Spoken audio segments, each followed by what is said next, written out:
सड़कों की बात है, ये तो क्लियर है कि अभी कुछ समय लगने वाला है।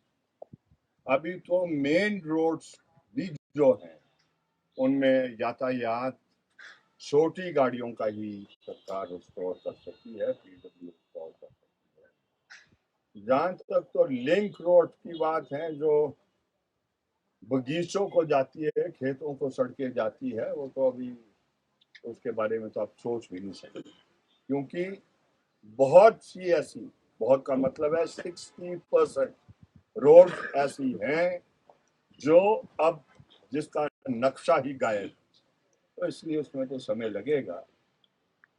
वो लोग उम्मीद भी नहीं कर रहे हैं, मैं आपको फ्रेंकली बता रहा हूँ, तो उसकी कोई संभावना भी नहीं। लेकिन मेन रोड्स भी खुले रह जाएंगे, ये भी बहुत बड़ी राहत लोगों को होने वाली है। हम सरकार से यही उम्मीद करते हैं कि फोकस काम करे, कॉन्सेंट्रेटेड काम करे और पूरी ताकत झोंक दे। गडकरी साहब आए हैं, उनसे भी अपील है हमारी कि मेहरबानी कर कर ये जो हिमाचल है, ये देश का हिस्सा है, आप नेशनल डिजास्टर डिक्लेयर करें। हमने जिंदगी में नहीं देखा इतना नुकसान, और मैं दावे से कह रहा हूं पिछले 100 वर्षों में बहुत से इलाकों में इतना नुकसान नहीं हुआ है जो इस वर्षा में हो चुका है। क्लाउड बर्स्ट में हो चुका है, नदियों के उफान से हो चुका है, और बहुत सी और त्रासदी इस पीरियड में हुई है, जिसका आसानी से रख रखाव या उसको उसी परिस्थिति में लाना इम्पॉसिबल है। सर, आप दौरा करके आए, अभी भी क्षेत्र का आप काफी समय से दौरा कर रहे थे, क्या वास्तविक स्थिति है? सेब को या सेब बागवानी को कितना नुकसान नजर आता है? देखिए, ये अंकलन करना इतनी वेरी वेरी, मैं सच कह रहा हूं, आप मेरी बात पर यकीन करें, कुछ परिवारों का तो साधन उड़ गया, कुछ नहीं, बहुत बड़ा। खास तौर पर जो गरीब था, दलित था, जिसको नौ तोड़ मिले थे, नौ तोड़ पता भी नहीं लग रहा कि नौ तोड़ कहां मिला। पहली बात है कि नौ तोड़ ऐसी जगहों में मिला है जहां जमीन स्लाइडिंग थी, नाले के नजदीक थी, पथरीली जमीन थी, आज वो एग्जिस्ट नहीं कर रही। इसको समय लगेगा सरकार को इसको उसका छानबीन करने के लिए और उसका आंकलन करने के लिए। वी लॉस इज एक्सेप्शनली हाई, हजारों हजार करोड़ का लॉस है। मेरी बात पर आप यकीन करें, अभी सरकार का तंत्र करेक्ट रिपोर्ट दे रहा है नहीं दे रहा मैं कह नहीं सकता हूं, ये नक्शा ही साफ हो गया है, नक्शा ही साफ हो गया है, तो बहुत बड़ा लॉस हो गया है। बाग बगीचे बचे नहीं है, जो उसका लैंड का जो शिफ्ट है 100 फीट है। अब आप बताएं कि कैसे आप उसको करेंगे, वो जमीन खिसक गई नीचे की, दूसरे की आगे चलेगी है, तो ये तो आपको नए सिरे से तौर तरीका निकालना पड़ेगा कि जमीन की जो आइडेंटिफिकेशन है, उसकी मेजरमेंट है, किस तरीके से करोगे, किस तरीके से नहीं करोगे। बहुत कठिन परिस्थिति से हिमाचल प्रदेश आज गुजर रहा है। सर कई जगह जो है सेब सड़ने की भी बातें सामने आ रही है, बागवान जो है उसे नाले में बहा रहे हैं, कितनी सच्चाई इसके पीछे? देखिए, अभी सड़ेगा कहाँ से सेब, अभी तो तैयार हो रहा है सेब, अभी तो अर्ली वैरायटी जो टाइडमैन और नाशपाती है वो मंडी में आई है, अभी ये नहीं है। वो जो एक वीडियो मैंने भी देखा है, उसकी छानबीन करनी है, वो एक राजनीतिक दृष्टिकोण से मैं समझता हूँ वो कार्य किया है। जो बहुत सा आपका पेड़ गिर गए हैं और जो उसकी फसल है वो बगीचे में इसलिए नहीं रखी जाती है कि जिसमें आपका मासीलोना लग गया है या आपका ऑल्टरनेरिया लग गया है, जो आपके ये बहुत से ये फंगसेस आ गए हैं, आप बगीचे में रखेंगे तो फैलता है, तो आप उसको तोड़कर उसको तो गाय को खिला देते हैं, या अब गाय रखना भी ये कम हो गया है, तो आप उसको डिस्पोज करने का कार्य करते हैं। तो मैं समझता हूँ उस दृष्टि से वो हुआ है, लेकिन उसको राजनीतिक रंग देने का प्रयत्न किया है।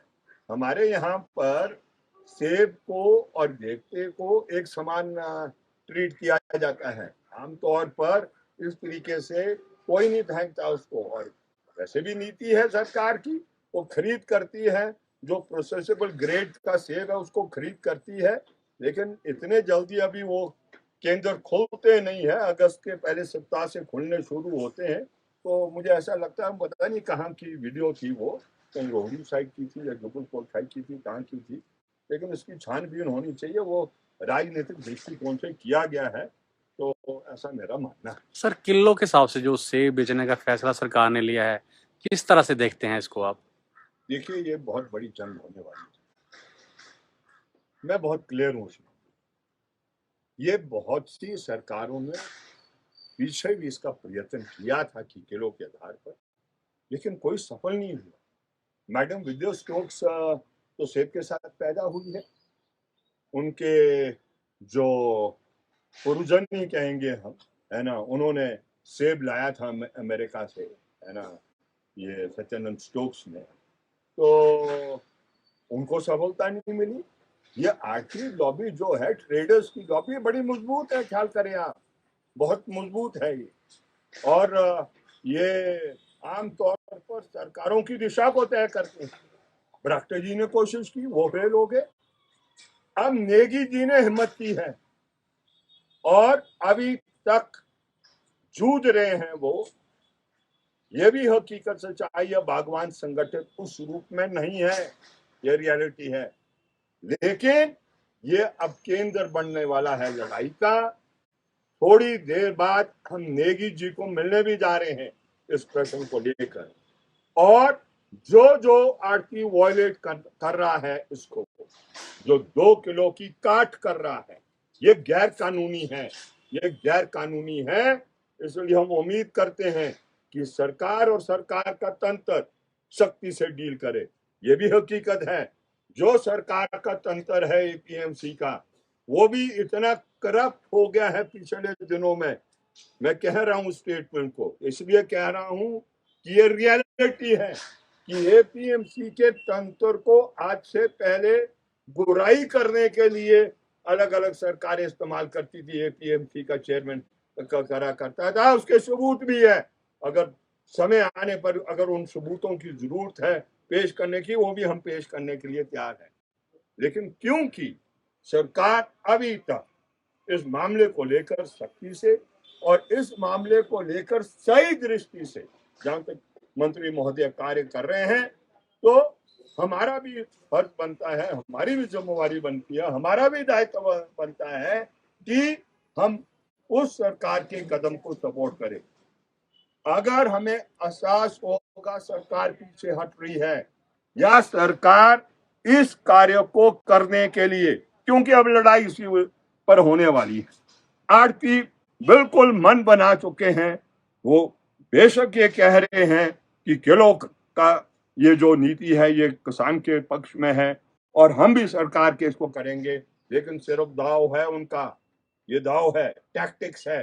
वो मन से नहीं चाह रहे हैं कि किलो के आधार पर सेब बिके, और इसलिए कहीं ना कहीं अड़िंगा इसमें वो डालेंगे, इसको रिवर्स करने के लिए, इसको समाप्त करने के लिए और अपने मुनाफे को बरकरार रखने के लिए, जिस तरीके से वो विंड फॉल प्रॉफिट्स कमाया करते हैं और किसान के हाथ में कुछ आने नहीं देना चाहते हैं, उनका भेन का भी यही हुए हैं किलो के प्रश्न को लेकर। क्योंकि किसान ने अब देख लिया, जब किलो के आधार पर सेब बिकता है तो वो ट्रांसपेरेंट भी है, उसमें वो ट्रांसपेरेंसी भी है और पता भी लग जाता है किसान को कि उसकी कितना उसके फसल का दाम है। तो इसलिए अब आने वाले समय में ये लड़ाई इस प्रश्न को होने वाली है और हम आड़तियों से भी अपील करना चाहते हैं कि इस बात पर जंग अगर छिड़ेगी तो अच्छा नहीं है। इसलिए ये जो 2 किलो की काट आप कर रहे हैं, मेहरबानी कर इसको बंद कर दें, है ना, ऐसा हमारा मानना है। हमसे जुड़े रहने के लिए हमारे YouTube चैनल को सब्सक्राइब करें और नई वीडियो की नोटिफिकेशन के लिए बेल आइकॉन को दबाएं। अगर आप ये वीडियो Facebook पर देख रहे हैं तो लाइक जरूर करें और ज्यादा से ज्यादा शेयर करें। इसी तरह के और भी अपडेट्स के लिए फॉलो करें हमारा Instagram पेज himachal.kesri।